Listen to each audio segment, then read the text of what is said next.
ज़रूरी नहीं है कि सभी लोग आपको पसंद ही करें। ज़रूरी नहीं है कि सभी लोग आपको पसंद ही करें। तराजू सिर्फ वज़न बताती है, इंसान की क्वालिटी नहीं। जय हिंद, मैं पप्पू सर पीडीएफ माइंड में आपका फिर से स्वागत करता हूं। तो कुछ समस्या के कारण, कुछ लाइफ में प्रॉब्लम के कारण मैं कुछ दिनों से मैं वीडियो नहीं बना रहा था, मैं आप लोग से रूबरू नहीं हो रहा था। तो बहुत दिन के बाद, कुछ दिनों के बाद मैं आप लोग के सामने रूबरू हो रहा हूं आज। तो आज मैं नई क्लास के साथ, नई सेशन के साथ, नई चैप्टर के साथ मैं आप लोग के आज सामने आया हूं। तो आज हम शुरू करने वाले हैं 12वीं कक्षा के इतिहास का चैप्टर नंबर 1, जिनका चैप्टर का नाम है ईंट, मनके एवं अस्थियां। तो हम आज हम लोग ये पढ़ने वाले हैं ईंट, मनके और अस्थियां। तो चलिए देर न करते हुए शुरू करते हैं। उम्मीद करता हूँ आप लोग अच्छे होंगे, पढ़ाई करते होंगे और स्वस्थ होंगे। और चलिए एंजॉय कीजिए और सेशन को हम शुरू करते हैं।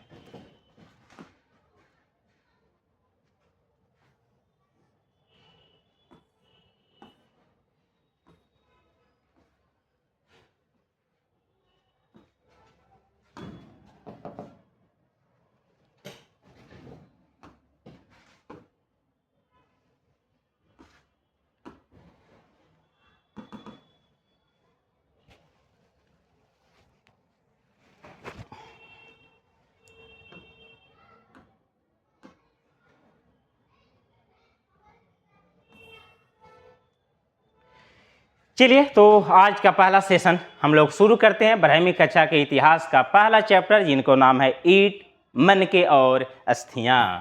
तो चलिए शुरू करते हैं। तो हम लोग को पढ़ना है ईंट, मनके और अस्थियां। चैप्टर का नाम जो है इतिहास, 12वीं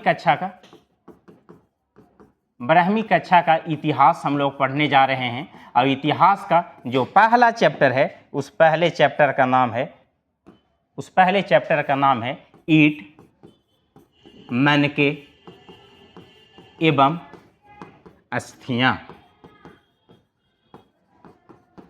ये पूरी की पूरी चैप्टर है, ध्यान से समझिएगा। ये पूरी की पूरी जो चैप्टर हम लोग का पढ़ना है, ये ईंट, मनके और अस्थियां, पूरी की पूरी चैप्टर जो है हमें हड़प्पा सभ्यता के बारे में जानकारी देती है। ये चैप्टर जो है वो हड़प्पा सभ्यता के बारे में जानकारी देती है। और हड़प्पा सभ्यता था क्या? हड़प्पा सभ्यता के बारे में जानकारी ये कैसे देती है? तो ईंट, हड़प्पा सभ्यता की जब खुदाई किया गया तो वहां से ईंट निकला है। तो ईंट से पता चला कि लोग पहले के हड़प्पा सभ्यता के लोग पक्के मकान में भी रहते थे। वहां मनके भी मिला। ये मनके क्या है? तो किसी भी धातु का या पत्थर से, किसी भी धातु या पत्थर से उसमें छिद्र करके धागा पिरोया जाता है, और धागा पिरो करके जो आभूषण बनाया जाता है उसी को मनके कहते हैं। किसी भी धातु का, किसी भी पत्थर का। हाथी का दांत कभी बनता है? पत्थर, धातु, पत्थर, हाथी दांत, हाथी दांत।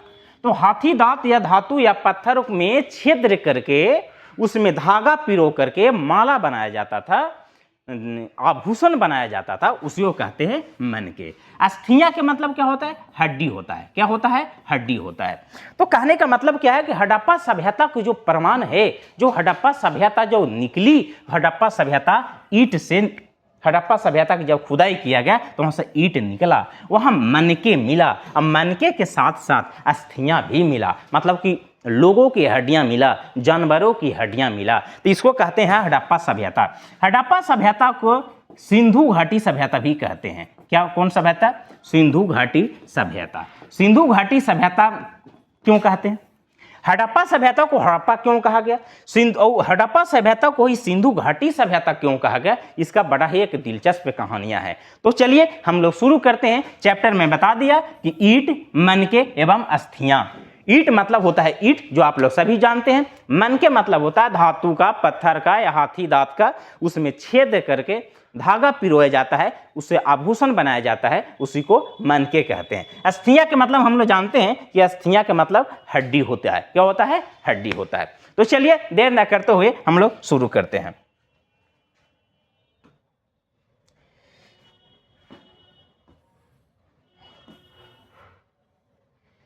हम लोग सबसे पहले जानते हैं कि इतिहास है क्या।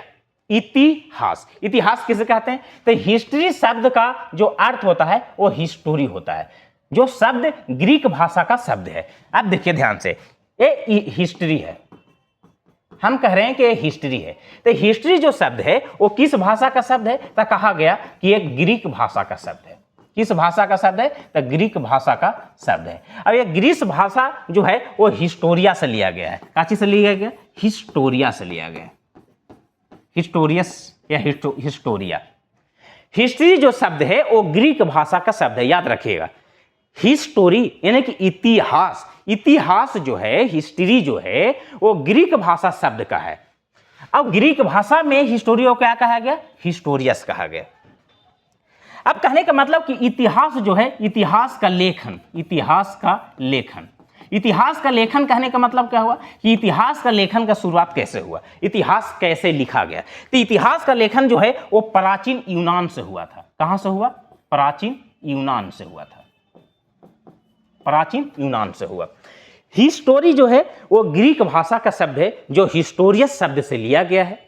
अब इतिहास लेखन की प्रक्रिया जो है, इतिहास लिखने की प्रक्रिया जो है वो कहां से शुरू हुआ? तो इतिहास लिखने की प्रक्रिया जो है वो प्राचीन यूनान से शुरू होता है, प्राचीन यूनान से शुरू होता है।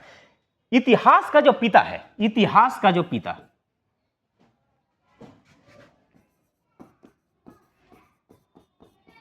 इतिहास का जो पिता है वो इतिहास का पिता कहा जाता है हीरोडोटस को। हीरोडोटस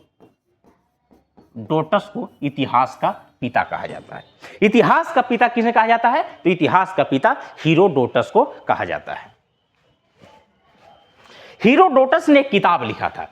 हीरोडोटस ने अपनी एक किताब लिखा था। उस किताब का नाम था, उस किताब का जो नाम था उसका नाम था हिस्टोरियस। क्या नाम था? हिस्टोरियस। हिस्टोरियस। अब जो इतिहास का जो पिता है, इतिहास के पिता हीरोडोटस को कहा जाता है। इतिहास का पिता हीरोडोटस को कहा जाता है। और हीरोडोटस ने जो किताब लिखा था, हीरोडोटस ने एक किताब लिखा था, उस किताब को नाम है हिस्टोरियस। क्या नाम है? हिस्टोरियस। हिस्टोरियस जो है वो 500 बीसी में लिखा गया था। 500 बीसी में। बीसी का मतलब होता है ईसा पूर्व कहा, ईसा पूर्व। अब इतिहास का मतलब होता है हिस्टोरियस जो है वो 500 बीसी में लिखा गया था। बीसी के मतलब होता है बैक सेंचुरी। क्या होता है? Back century. अब देखिए, अब ध्यान से समझिएगा, ये ईसा पूर्व क्या है, ईसा पूर्व क्या है और ये ईसवी क्या है। तो ध्यान से समझिएगा, ईसा पूर्व और ईसवी क्या है, इसको ध्यान से समझिएगा। एक व्यक्ति थे जिनको नाम था ईसा मसीह। क्या नाम था? ईसा मसीह। तो ईसा मसीह के जन्म, ईसा मसीह के जन्म के बाद वाले को ईसवी कहा गया। क्या कहा गया? ईसवी। और ईसा मसीह के जन्म से पहले वाले समय को ईसा पूर्व कहा गया। क्या कहा गया? ईसा पूर्व। याद रखिएगा, ईसा मसीह के जो व्यक्ति थे, ईसा मसीह के जब जन्म हुआ तो जन्म के पहले वाले काल को ईसा पूर्व कहा गया और जन्म के बाद वाले समय को ईसा ईसवी कहा गया। ईसवी याद रखिएगा, ईसा मसीह के जन्म से पहले वाले समय को ईसा पूर्व कहा गया और ईसा मसीह के जन्म के बाद वाले समय को ईसवी कहा गया। चलिए, तो इतना आप लोग याद कर लीजिए। हम रिपीट कर दे रहे हैं। इतिहास, हिस्ट्री क्या है? हिस्ट्री का मतलब होता है इतिहास। हिस्ट्री जो है वो ग्रीक भाषा का शब्द है। कौन भाषा का शब्द है? तो ग्रीक भाषा का शब्द है। और ग्रीक भाषा किस शब्द से लिया गया? तो हिस्टोरियस से लिया गया। इतिहास का जो लेखन है वो प्राचीन यूनान से हुआ था। इतिहास का जो लेखन की प्रक्रिया है वो प्राचीन यूनान से शुरू किया गया था।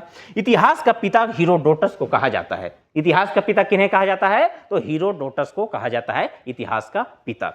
अब हीरोडोटस ने एक किताब लिखा था, वो किताब का नाम था हिस्टोरियस। क्या नाम था? हिस्टोरियस। हिस्टोरियस कब लिखा गया? तो 500 बीसी में लिखा गया। हिस्टोरिया कब लिखा गया? तो ये लिखा गया 500 बीसी में, मतलब कि 500 ईसा पूर्व में हिस्टोरिया का लेखन प्रक्रिया हुआ था। अब हिस्ट्री शब्द का अर्थ होता है हिस्टोरी शब्द, जो ग्रीक भाषा का शब्द है, जो हिस्टोरिया से लिया गया है। हिस्टोरिया मतलब वही हिस्टोरियस जो ग्रीक भाषा से लिया गया था, जो ग्रीक भाषा से लिया गया था उसी को कहा गया हिस्टोरियस। चलिए, आप लोग इसका स्क्रीनशॉट ले सकते हैं, इसके आगे हम फिर बढ़ेंगे। आप लोग स्क्रीनशॉट ले सकते हैं। चलिए आगे चलते हैं। भारतीय इतिहास का जनक हम यही बताएं, भारतीय इतिहास का जनक, भारतीय इतिहास का जनक किसे कहते हैं, ध्यान से समझिएगा।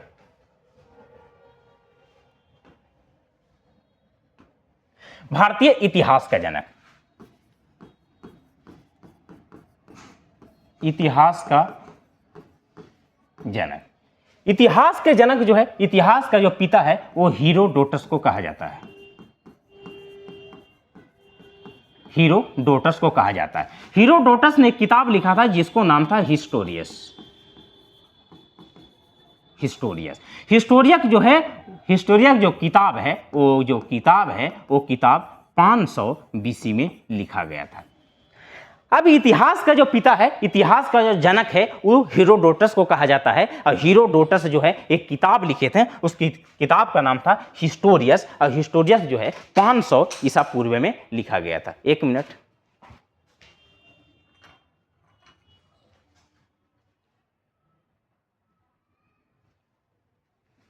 चलिए सॉरी, चलिए आइए,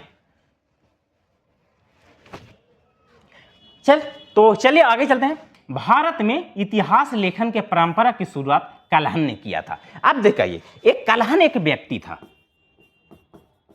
कलहन एक व्यक्ति था जो कलहन ने एक किताब लिखा था जिसको नाम था राजतरंगिणी।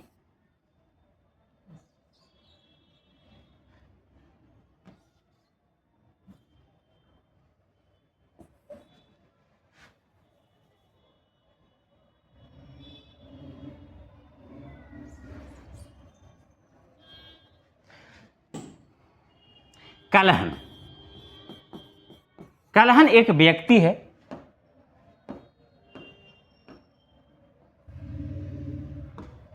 कलहन एक व्यक्ति है जो कलहन ने एक किताब लिखा था, उसको नाम था राजतरंगिणी। राजतरंगिणी, राजतरंगिणी में जम्मू कश्मीर का इतिहास का वर्णन मिलता है। जम्मू कश्मीर का इतिहास का वर्णन मिलता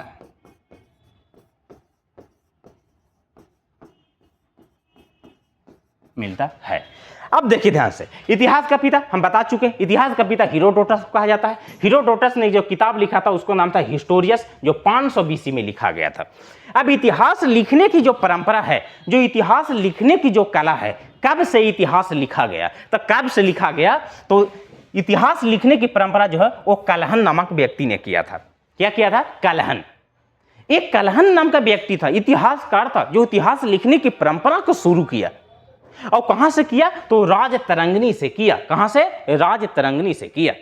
अब इतिहास लिखने की कला कलहन ने शुरू किया, राजतरंगिणी किताब से शुरू किया। इसका किताब के नाम था राजतरंगिणी। और राजतरंगिणी में किसका इतिहास मिलता है? तो जम्मू कश्मीर के बारे में इतिहास मिलता है।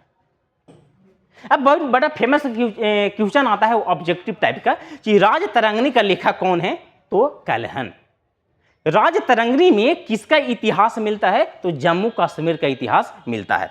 अब कलहन ने बड़ा खूबसूरत चीज किया, कलहन ने शुरुआत कर दिया इतिहास लिखने की कला, इतिहास लिखने की परंपरा को शुरू कर दिया। और इतिहास लिखने की परंपरा का शुरू भी किया तो सबसे पहले जानते हैं किसका इतिहास लिखा? जम्मू कश्मीर का इतिहास लिखा। सबसे पहले जम्मू कश्मीर का इतिहास लिखता है। देखिए, भारत में इतिहास लेखन की परंपरा की शुरुआत कलहन ने किया था। भारत में जो इतिहास लिखने की जो परंपरा की जो शुरुआत हुआ था वो कौन किया था? कलहन ने किया था। इतिहास लिखने की परंपरा की शुरुआत कलहन ने किया था। अगला है, कलहन की प्रसिद्ध पुस्तक राजतरंगिणी है। अब बताएं, कलहन की प्रसिद्ध पुस्तक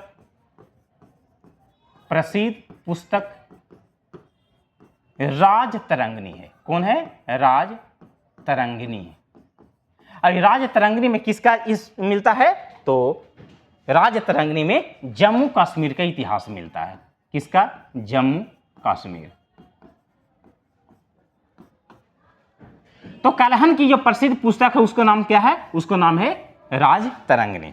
राजतरंगिणी पुस्तक में जम्मू कश्मीर के इतिहास का वर्णन मिलता है। सही बात है। अभी बताएं कि जम्मू कश्मीर राज्य का वर्णन, जम्मू कश्मीर राज्य के इतिहास का वर्णन जो है वो कलहन की किताब राजतरंगिणी से मिलता है। आगे था कि राजतरंगिणी को भारत का प्रारंभिक ऐतिहासिक ग्रंथ माना जाता है। और राजतरंगिणी, अब सिंपल सी बात समझाइएगा, सोचिएगा सिंपल सा, इतिहास लिखने की जो परंपरा है वो इतिहास लिखने की परंपरा कलहन ने शुरू किया था। और कलहन ने जब इतिहास लिखने की परंपरा शुरू किया तो वो शुरू किया था जम्मू कश्मीर के इतिहास से, जो राजतरंगिणी पुस्तक में लिखा था। तो जो सबसे पहले इतिहास लिखेगा, जो सबसे पहले काम करेगा, जन्मदाता तो उसी को कहा जाएगा ना। तो देखिए, तो इसमें गलती क्या है कि राजतरंगिणी को भारत का प्रारंभिक ऐतिहासिक ग्रंथ माना जाता है, क्योंकि सबसे पहले भारत का इतिहास सबसे पहले राजतरंगिणी पुस्तक में लिखा गया। तो राजतरंगिणी को क्या कहा जाएगा? ऐतिहासिक ग्रंथ माना जाएगा, क्योंकि सबसे पहले उसी में लिखा गया था। सबसे पहले भारत की कहानियां लिखना ही कलहन ने किया, राजतरंगिणी से किया, तो इसको क्या कहा गया? ऐतिहासिक ग्रंथ माना जाता है। ठीक है, आप लोग इसका स्क्रीनशॉट ले सकते हैं। तो चलिए आगे चलते हैं। इतिहास क्या है? अब हम लोग को पढ़ना है कि इतिहास क्या है।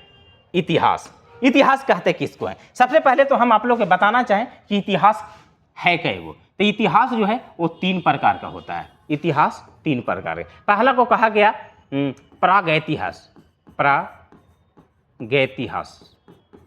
प्रागैतिहासिक। दूसरा कहा गया अर्ध ऐतिहासिक।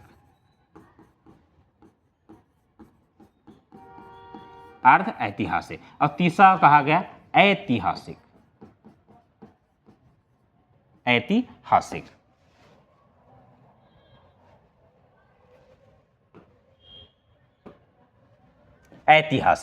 प्रागैतिहासिक में कहा गया कि नहीं तो इस समय की घटना में नहीं तो पढ़ा गया और नहीं तो लिखा गया। जब प्रागैतिहासिक समय में जब जो भी घटनाएं घट रही थी तो उस समय का कोई भी इतिहासकार उस कहानियां को वर्णन कहीं भी नहीं किया गया। तो कहा गया कि प्रागैतिहासिक समय में जो घटनाएं घटी नहीं तो लिखा गया और नहीं तो पढ़ा गया। अर्ध ऐतिहासिक में कहा गया तो लिखा तो गया। अर्ध ऐतिहासिक के समय जो घटनाएं घटी वो लिखा तो गया लेकिन पढ़ा नहीं गया। ऐसा किस लिए हुआ? ऐसा क्यों हुआ? क्योंकि बताइए कि उस समय में जो भी घटनाएं घट रही थी, जो इतिहासकार थे और उस समय में जो वो भाषा जानते थे उस भाषा में लिख दिए। अब जो जिस भाषा में वो लिखे उस भाषा का ज्ञान अभी के लोगों को नहीं है, वो भाषा अभी का लोग जानता नहीं है। तो जब वो भाषा जानेगा ही नहीं तो भाषा को पढ़ कैसे पाएगा? तो वो वाले समय को कहा गया अर्ध ऐतिहासिक। अर्ध ऐतिहासिक वाले समय में लिखा तो गया लेकिन पढ़ा नहीं गया। और ऐतिहासिक जो अभी हम लोग पढ़ते हैं इसको लिखा भी गया, इसको लिखा भी गया और पढ़ा भी गया। जैसे हम लोग अभी जो इतिहास के बारे में पढ़ रहे हैं तो ये इतिहास लिखा भी गया और पढ़ा भी गया है। चलिए स्क्रीनशॉट करिए, आप लोग लिख सकते हैं। चलिए, इतिहास वह ज्ञान है जो अतीत में घटी घटनाओं से संबंधित होता है। यह घटनाएं वर्तमान जीवन को प्रभावित करती है। सही बात है। इतिहास वह ज्ञान है जो बहुत पहले का समय में घटी हुई घटनाओं के बारे में वर्णन करता है।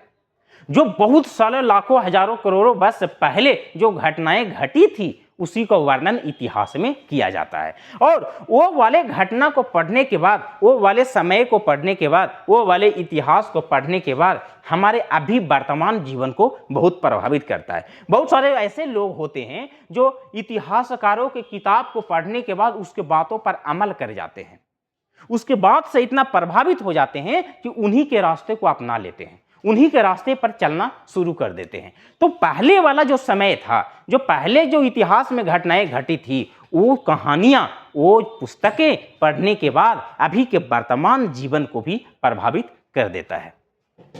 आगे है, अगर अतीत में हुई घटनाएं न हुई होती तो आज की दुनिया अलग होती। सही बात है। पहले की जमाने में अगर जो घटनाएं नहीं घटती, जो इतिहास नहीं बनता, तो आज का समय कुछ और ही अलग होता। या खराब होता या बुरा होता, वो तो समय बताता।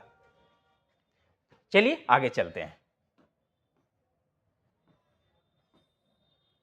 अब कालखंड के आधार पर इतिहास। अब इतिहास को कालखंड के आधार पर हम बांट देते हैं। कालखंड के मतलब क्या हुआ? समय के अनुसार। समय के अनुसार हम इतिहास को बांटते हैं। तो इतिहास को 3 भाग में बांटा गया है। प्राचीन इतिहास।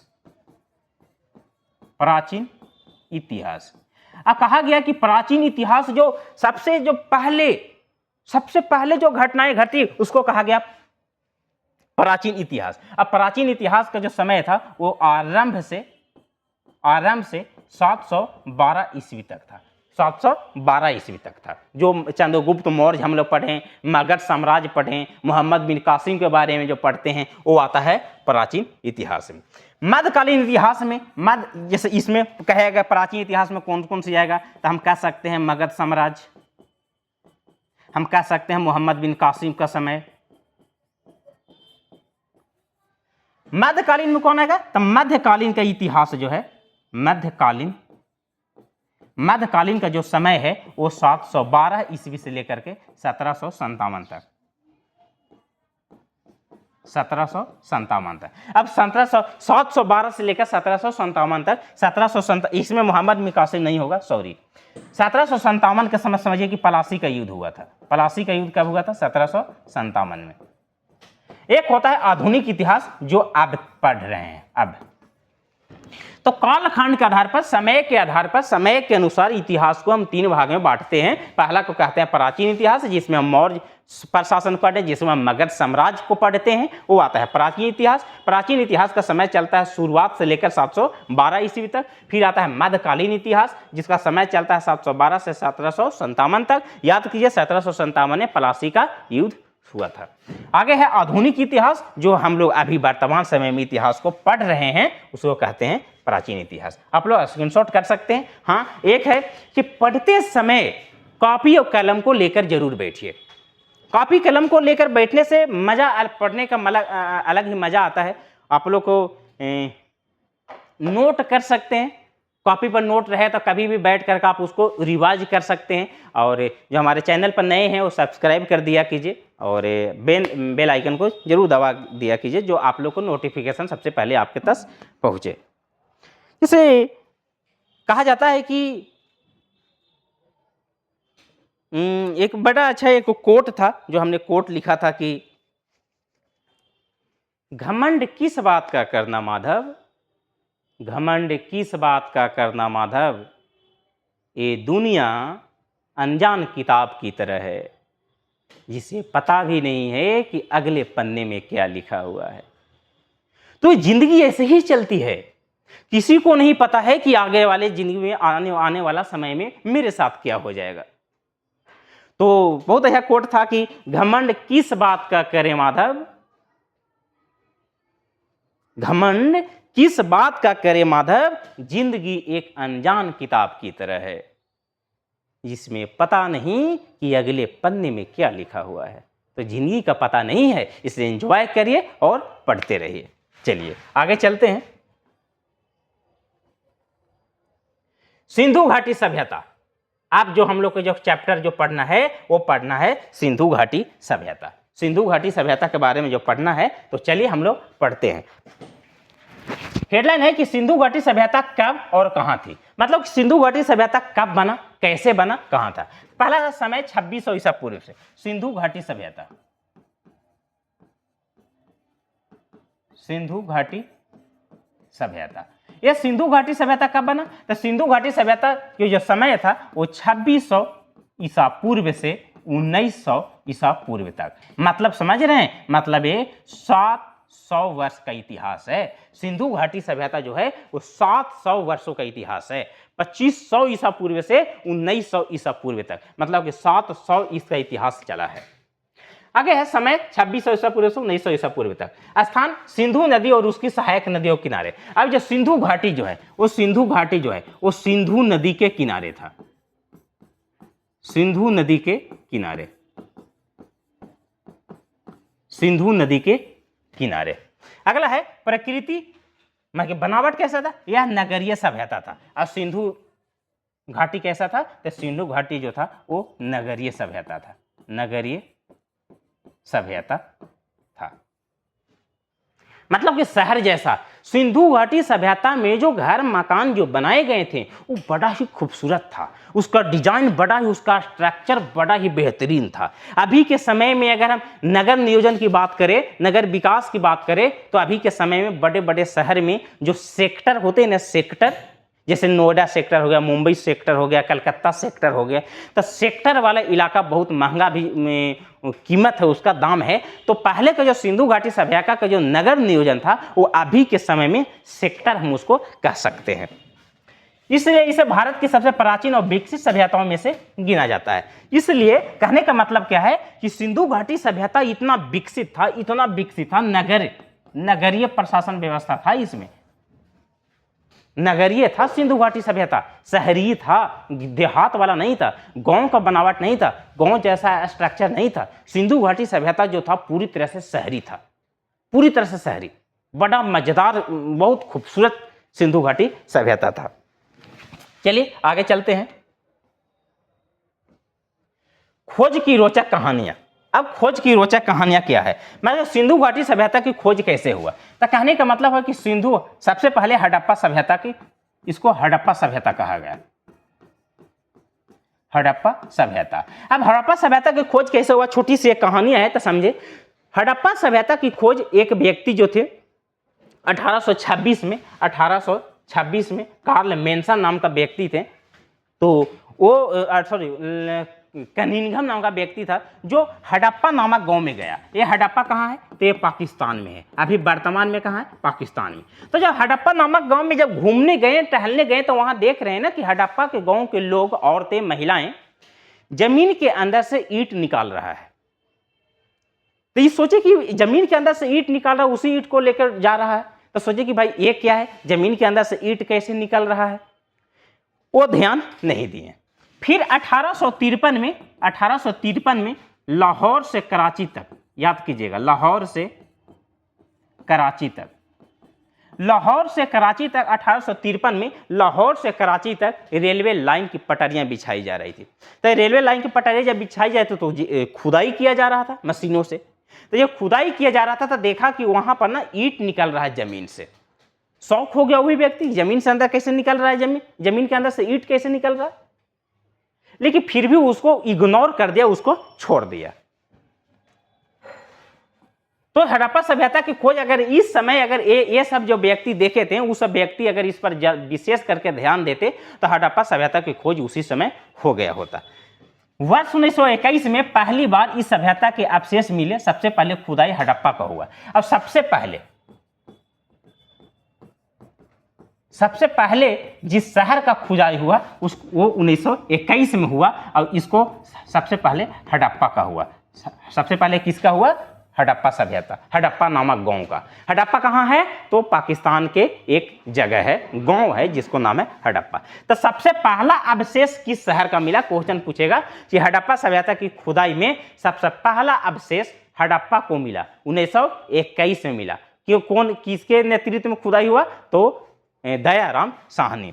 इसकी खोज दयाराम साहनी ने किया था, इसलिए उन्हें हड़प्पा सभ्यता की खोजकर्ता कहा जाता है। और हड़प्पा सभ्यता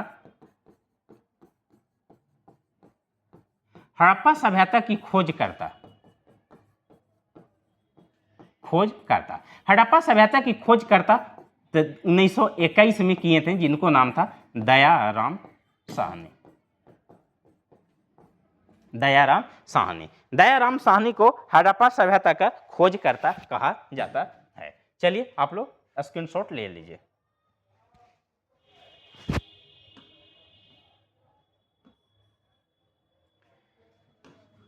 अब चलते हैं आगे कहता है कि हड़प्पा सभ्यता का नाम हड़प्पा सभ्यता क्यों पड़ा।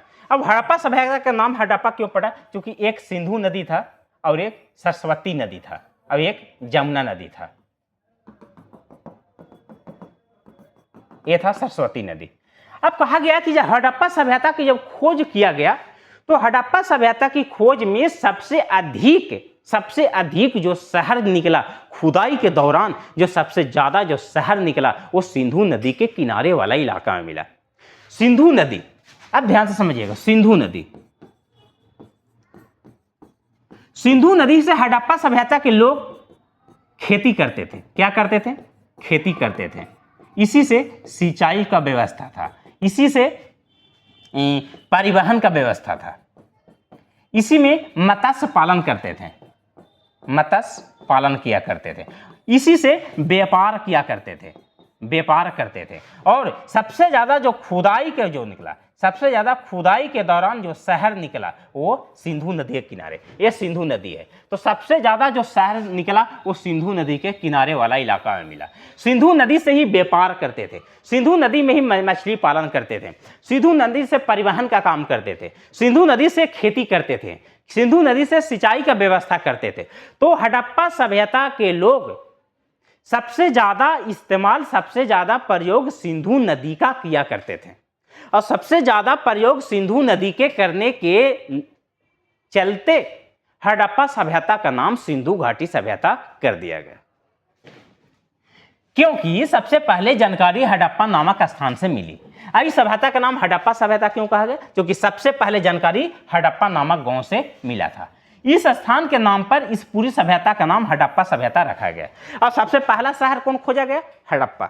सबसे पहला कौन खोजा गया? हड़प्पा खोजा गया। कब खोजा गया? 1921 में। किसने खोजा? तो दयाराम साहनी।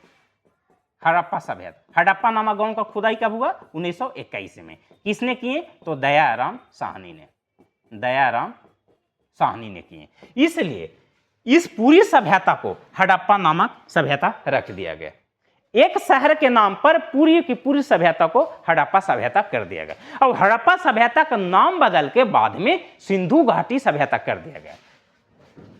हड़प्पा सभ्यता को बाद में क्या कर दिया गया? सिंधु घाटी सभ्यता। और हड़प्पा सभ्यता का नाम बदल के क्या कर दिया गया? सिंधु घाटी सभ्यता कर दिया गया। और सिंधु घाटी सभ्यता करने का रीजन क्या था? जो सिंधु नदी के हड़प्पा के लोग, हड़प्पा सभ्यता के लोग सबसे अधिक सिंधु नदी का ही प्रयोग करते थे, चाहे वो सिंचाई का हो, चाहे वो कृषि कर रही हो, चाहे वो परिवहन के लिए हो, चाहे वो मछली पालन के लिए हो, व्यापार करने के लिए हो, सभी चीज़ों में सिंधु नदी का ही इस्तेमाल करते थे। और तो और हड़प्पा सभ्यता की खुदाई के समय सबसे ज़्यादा जो शहर निकला था वो सिंधु नदी के किनारे ही निकला था।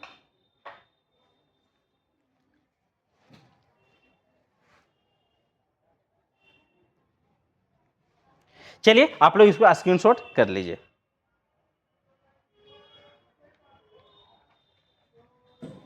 चलिए हो गया। देखिए जीवन में खास करके स्टूडेंट लाइफ में दुख और सुख आते रहता है, तो इससे होपलेस नहीं होना है, पढ़ाई लिखाई जरूर करना है। होपलेस होने से क्या होता है कि आप पढ़ाई लिखाई में आपका दिल नहीं लगेगा।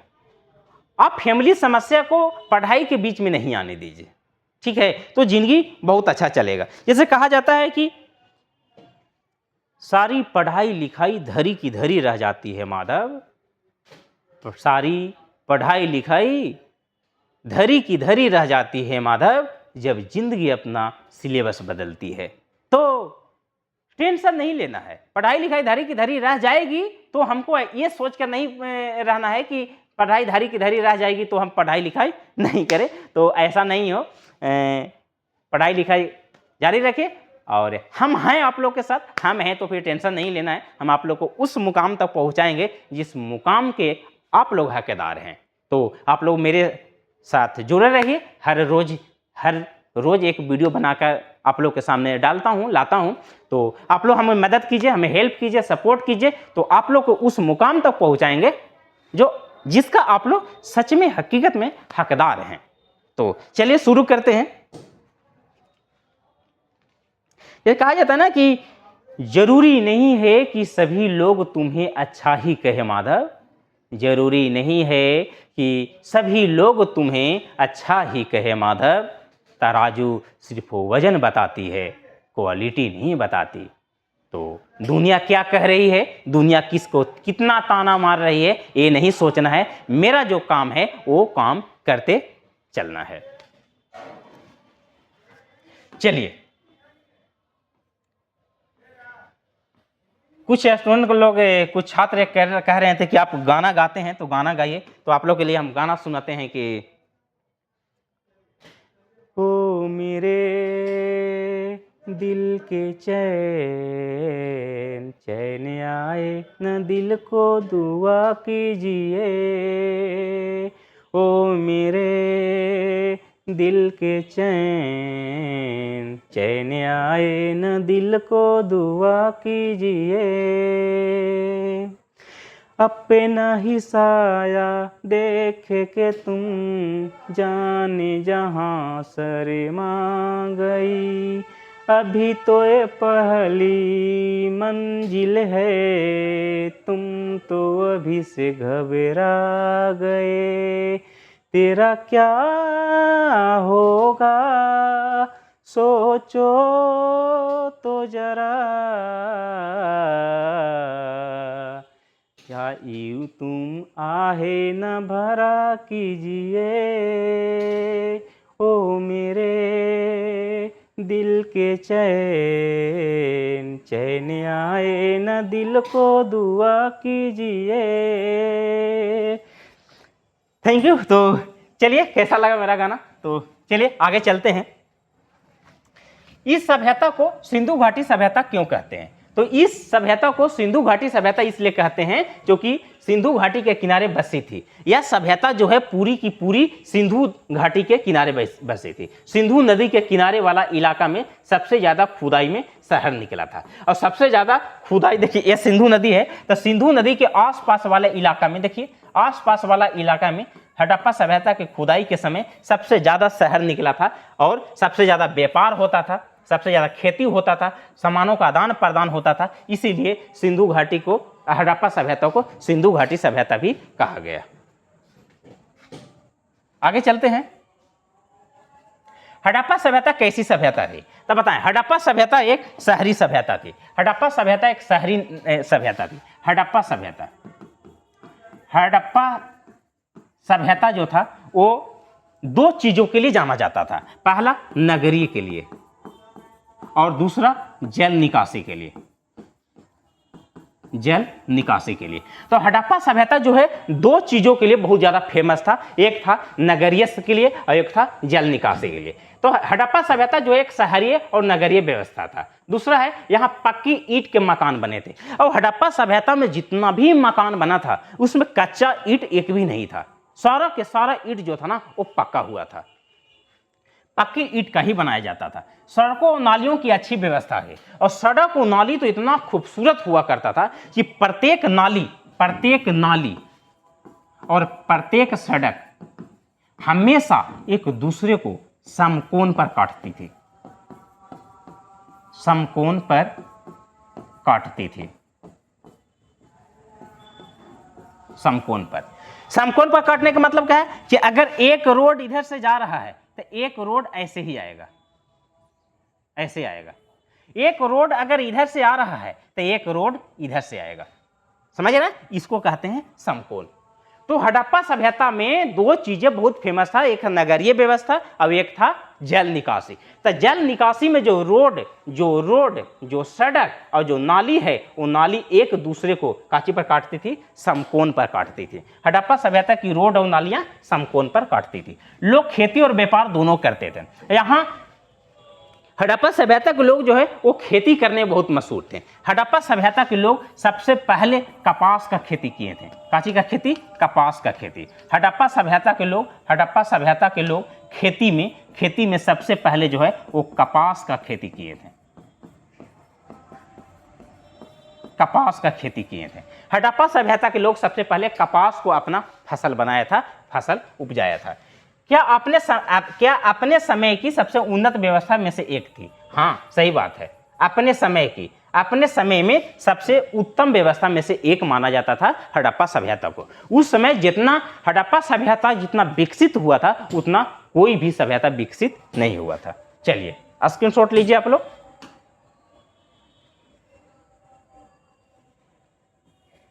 अब हड़प्पा सभ्यता का विस्तार देख लीजिए। हड़प्पा सभ्यता, ये है पूरे हड़प्पा सभ्यता। देखिए कैसे कैसे बिल्डिंग होता था।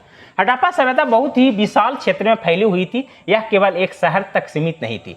अब हड़प्पा सभ्यता एक शहर तक सीमित नहीं था। हड़प्पा सभ्यता बहुत बहुत विशाल था। हड़प्पा सभ्यता की बात करें तो उत्तर में जम्मू कश्मीर, इधर मेरठ, इधर मतलब कि ऐसा था, 1350, इसका था 1600, इसका था 1300, 1300 है, कोई कोई किताब 1100 भी इसको देता है। तो जम्मू कश्मीर से मांडा, जम्मू कश्मीर का मांडा और ये मेरठ और एने था महाराष्ट्र तक, बलूचिस्तान, बलूचिस्तान तक इधर फैला हुआ था। चलिए, हड़प्पा सभ्यता बहुत ही विशाल क्षेत्र में फैली हुई थी, यह केवल एक शहर तक सीमित नहीं थी। दूसरा था प्रसिद्ध पुरातत्वविद रंगनाथ राव, क्या नाम था? रंगनाथ राव। रंगनाथ के अनुसार पूर्व से पश्चिम तक लगभग 1600 किलोमीटर, उत्तर से दक्षिण तक 1350 किलोमीटर, बाद में जब उत्तर दिशा में नए स्थल मिले तो इसकी सीमा और भी बढ़ गई। कहने का मतलब क्या हुआ कि ये पुरातत्व व्यक्ति हैं जिनको नाम था रंगनाथ राव। पुरातत्व का मतलब कि जो खुदाई करवाए थे, जिनका खुदाई के बारे में जानकारी है, उनको नाम था, एक व्यक्ति का नाम था रंगनाथ राव। रंगनाथ के अनुसार कहते हैं कि ये जो है ये 1100 होगा, 1100। कहते हैं कि उत्तर से दक्षिण यानी कि नॉर्थ से साउथ का की जो क्षेत्रफल है वो 1600 किलोमीटर है। कितना किलोमीटर? 1600। और जो पूर्व से पश्चिम तक इसका जो है 1100 किलोमीटर तक है, 1100 किलोमीटर। सबसे दिलचस्प बात यह है, सबसे दिलचस्प बात यह है कि ध्यान से देखिएगा, सबसे दिलचस्प बात क्या है कि जो हड़प्पा सभ्यता है, हड़प्पा सभ्यता जो था वो था त्रिभुजाकार। क्या था? त्रिभुजाकार। वो इस प्रकार के था, इस प्रकार के था। ये 1600 है, ये 1100 किलोमीटर है। एने वाला को कहते हैं 1600 किलोमीटर, 100 कहते हैं 1100 किलोमीटर, और एने वाला को कहते हैं 1350 किलोमीटर। कहने का मतलब क्या है कि ए वाले से क्षेत्र से, जम्मू कश्मीर से नीचे वाले क्षेत्र से इधर वाले क्षेत्र में सिंधु घाटी सभ्यता फैला हुआ था। ये वाले इलाका में ऐसा नहीं है कि इधर खुदाई करके शहर नहीं निकला, इधर शहर निकला, लेकिन इधर के मुकाबले में इधर कम निकला। इसलिए इसका आकार जब नापा गया तो आकार इस प्रकार के निकला। किस प्रकार के? तो त्रिभुजाकार, त्रिभुजाकार। तो कहा जाता है कि हड़प्पा सभ्यता का आकार कैसा है? त्रिभुजाकार है। उत्तर से दक्षिण तक की लंबाई 1600 किलोमीटर, पूर्व से पश्चिम तक की लंबाई 1300 किलोमीटर, और प्रायद्वीपीय वाला का ई वाला का लंबाई 1350 किलोमीटर। आप लोग याद रखिएगा। हड़प्पा सभ्यता का क्षेत्रफल देखिए, अभी आ गया। हड़प्पा सभ्यता का क्षेत्रफल क्या है? तो हड़प्पा सभ्यता का क्षेत्रफल जो है वो त्रिभुजाकार है। ये है नॉर्थ, ये है साउथ, ये है ईस्ट और ये है वेस्ट। यहां से यहां तक की दूरियां जो है वो 1600 किलोमीटर है।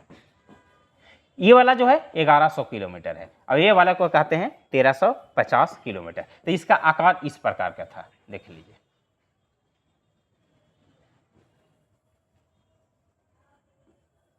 हड़प्पा सभ्यता का जो आकार है वो त्रिभुजाकार था।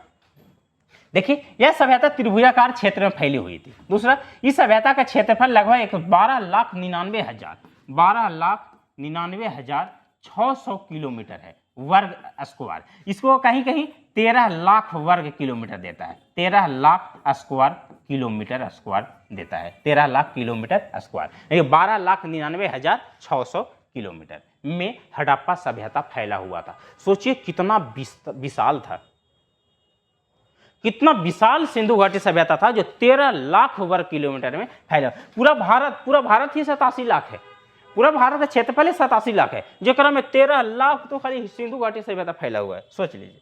चलिए, हड़प्पा सभ्यता की सीमाएं। अब हड़प्पा सभ्यता की सीमाएं देख लीजिए, कहां कहां से था। ये था उत्तर में जम्मू कश्मीर, यहां है जम्मू कश्मीर। दक्षिण में नर्मदा नदी, और पश्चिम में बलूचिस्तान, और मकराना,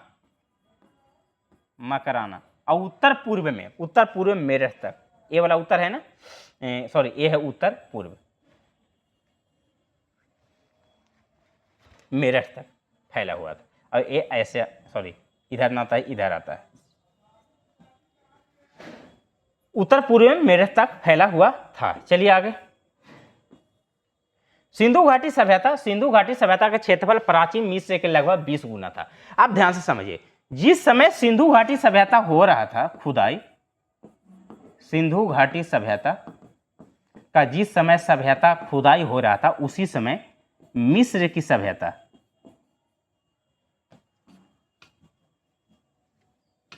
जिस समय सिंधु घाटी सभ्यता का खुदाई हो रहा था उस समय दुनिया में और भी सभ्यता का खोज हो रहा था, जिसको नाम था मिस्र सभ्यता, जिसको नाम है मेसोपोटामिया की सभ्यता।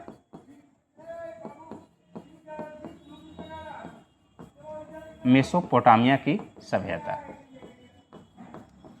तो जिस समय भारत में सिंधु घाटी सभ्यता का खोज किया जा रहा था, जिस समय सिंधु घाटी सभ्यता का खोज भारत में किया जा रहा था, उसी समय दुनिया भर में और भी सभ्यता का खोज हो रहा था, जिसका एक था मिस्र की सभ्यता जो मिस्र में है, और एक मेसोपोटामिया की सभ्यता जो वर्तमान समय में इराक में आता है। कहाँ आता है? इराक में आता है। चलिए आप लोग इसका स्क्रीनशॉट ले सकते हैं।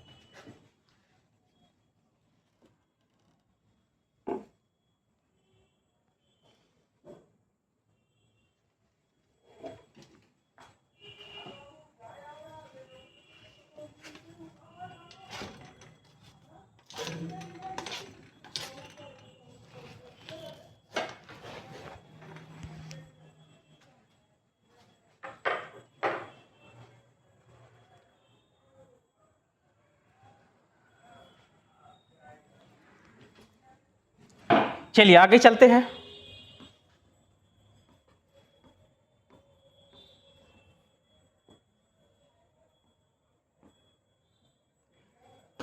देखिए कह रहा है कि सिंधु घाटी सभ्यता का क्षेत्रफल प्राचीन मिस्र के सभ्यता से ज्यादा था। कहने का मतलब क्या है कि जब भारत में सिंधु घाटी सभ्यता की जब खोज किया जा रहा था उस समय भारत में मिस्र की सभ्यता का भी खोज किया जा रहा था। उसी समय मेसोपोटामिया, कौन? मेसोपोटामिया की भी सभ्यता का खोज किया जा रहा था। क्वेश्चन पूछता है कि सिंधु घाटी सभ्यता किस सभ्यता के समकालीन था? तो सिंधु घाटी सभ्यता मिस्र की सभ्यता और मेसोपोटामिया की सभ्यता का समकालीन था। समकालीन कहने का मतलब कि एक समय में और कहां से खुदाई हो रहा था। जैसे भारत में जब सिंधु घाटी सभ्यता, हड़प्पा सभ्यता की जब जिस समय खुदाई हो रहा था उसी समय किसी दूसरे देशों में किसी और सभ्यता का खुदाई हो रहा था, जैसे में मिस्र की सभ्यता और मेसोपोटामिया की सभ्यता। देखिए इसको कहते हैं पिरामिड। अब ये जो पिरामिड है ये भी सभ्यता का ही एक संदेश देता है। मेसोपोटामिया का प्राचीन मिस्र दोनों को मिलकर क्षेत्रफल से लगभग 12 गुना अधिक। कहने का मतलब क्या हुआ कि सिंधु घाटी सभ्यता का क्षेत्रफल जो है वो मिस्र की सभ्यता और मेसोपोटामिया की सभ्यता को अगर दोनों का क्षेत्रफल ऐड कर देंगे, ध्यान से सुनिएगा, मिस्र की सभ्यता और मेसोपोटामिया की सभ्यता दोनों को अगर ऐड कर देते हैं, दोनों को अगर जोड़ देते हैं तो अकेले हमारा सिंधु घाटी सभ्यता है, सिंधु घाटी सभ्यता का क्षेत्रफल है। अब सोचिए कि मिस्र की सभ्यता और यही नहीं 12 गुना अधिक है। कै गुना? 12 गुना अधिक है। सोचिए कि जितना मिस्र की सभ्यता है और जितना मेसोपोटामिया की सभ्यता है दोनों को ऐड कर देंगे तो सिंधु घाटी सभ्यता नहीं होता है। फिर भी सिंधु घाटी सभ्यता दोनों के सभ्यताओं से 12 गुना अधिक है। सोच लीजिए। इसे समझ आता है कि यह विश्व की सबसे विशाल प्राचीन सभ्यताओं में से एक थी। अब सिंधु घाटी सभ्यता जो है वो सबसे प्राचीन, सबसे विशाल सभ्यता है। सिंधु घाटी सभ्यता सबसे प्राचीन, सबसे विशाल और सबसे खूबसूरत सभ्यताओं में से एक माना जाता है। तो चलिए आज की क्लास यहीं पर समाप्त करते हैं। तो इसके बाद कल मैं फिर इसी टाइम आप लोग के सामने वीडियो लेकर आऊँगा, आप लोग से रूबरू होऊंगा। तो चलिए आज का क्लास मेरा कैसा लगा, आज क्लास मैं यहीं पर समाप्त करता हूँ, यहीं पर बंद करता हूँ। तो कल फिर हम आप लोग से मिलेंगे इसी समय पर। तो मेरा क्लास कैसा लगा, ये 12वीं कक्षा के इतिहास का पहला चैप्टर था जिसका नाम था ईंट, मनके और अस्थियाँ, जो हम लोग आज यहाँ तक पढ़ चुके हैं कि सिंधु घाटी सभ्यता के क्षेत्रफल, सिंधु घाटी सभ्यता के क्षेत्रफल तक हम लोग पढ़ चुके हैं। तो मेरा क्लास कैसा लगा, अगर अच्छा लगा हो तो एक प्यारा सा कमेंट दे सकते हैं, कर सकते हैं। और हमारे चैनल पर अगर नए हैं तो सब्सक्राइब कर दीजिए, फॉलो कर दीजिए और वीडियो को हो सके तो अपने दोस्तों तक पहुंचा सके, जो घर बैठे व्यक्ति, बच्चे जो क्लास नहीं करते हैं, जो अपने घर पर मोबाइल से बैठे बैठे हमारा वीडियो देख सकते हैं, कुछ सीख सकते हैं और इंटर के एग्ज़ाम में, 12th के एग्ज़ाम में अच्छे नंबर से पास हो सकते हैं। तो चलिए आप लोग पढ़ते रहिए। कहा जाता है कि एक छोटी सी लाइंस के कोट से मैं समाप्त करना चाहता हूं कि कांटों को क्या देश, कांटों को, एक बड़ा अच्छा खूबसूरत है कि कांटों को दोष देना ठीक नहीं है माधव, कांटों को दोष देना ठीक नहीं है माधव, वो अपनी जगह तो बिल्कुल सही थे, गलती तो हमारा ही था। तो चलिए, कैसा लगा आज का वीडियो? तो फिर कल मिलते हैं अगली वीडियो में, अगली क्लास में। तब तक के लिए बाय बाय, टाटा।